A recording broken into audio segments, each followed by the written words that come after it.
Hi hello అండి అందరికీ నమస్కారం అండి ఫ్రెండ్స్. మన వీడియోలోనే టాపిక్ వచ్చేసి ఈపీఎఫ్ఓ ఉద్యోగ పెన్షనర్లకు సంబంధించి మరొక ముఖ్యమైన అప్డేట్ అయితే రావడం జరిగిందండి. అయితే ఇందుకు సంబంధించిన పూర్తి వివరాలు అయితే మన వీడియోలో తెలుసుకుందామండి. వీడియో మాత్రం పూర్తి వరకు చూడండి ఫ్రెండ్స్, అప్పుడే మనకి పూర్తి సమాచారం అయితే తెలుస్తుంది. లేట్ చేయకుండా టాపిక్లోకి వెళ్ళిపోదాము.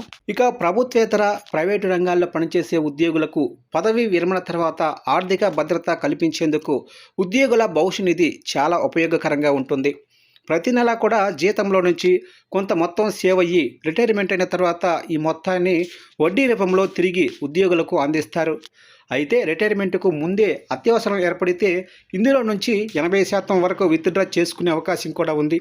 అలాంటి సమయాల్లో కొందరు క్లెయిమ్ చేసుకుంటే చాలా సమయం పడుతుంది.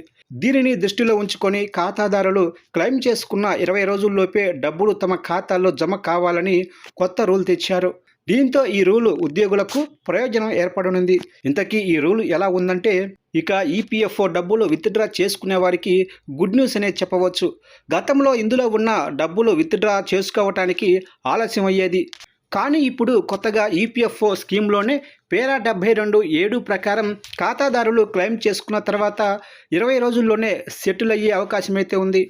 ఒకవేళ అలా కాని పక్షంలో 12% వడ్డీతో పెనాల్టీని చెల్లిస్తారు.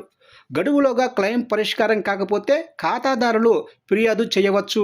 ఈ ఫిర్యాదును పరిశీలించి నిజమని తేలితే వడ్డీ కూడా చెల్లిస్తారు.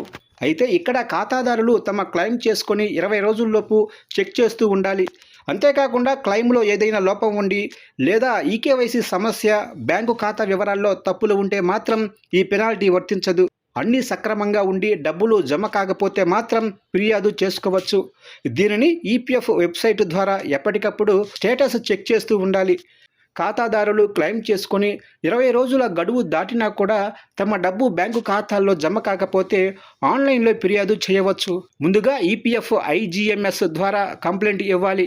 ఈ పోర్టల్లో పీఎఫ్ సభ్యులు, ఈపీఎస్ పెన్షనర్లు, యజమానులు తమ సమస్యలను తెలపవచ్చు. ఫిర్యాదు చేసిన వెంటనే ఒక రిజిస్టర్డ్ నెంబరు వస్తుంది. దీని ఆధారంగా స్టేటస్ చెక్ చేస్తూ ఉండాలి. అయితే ఫిర్యాదు చేసేటప్పుడు యూఏఎన్, పీఎఫ్ నెంబరు సరైన విధంగా నమోదు చేయాలి. అలాగే ఫిర్యాదు చేసిన తర్వాత వచ్చిన రిజిస్ట్రేషన్ నెంబరు భద్రపరుచుకోవాలి.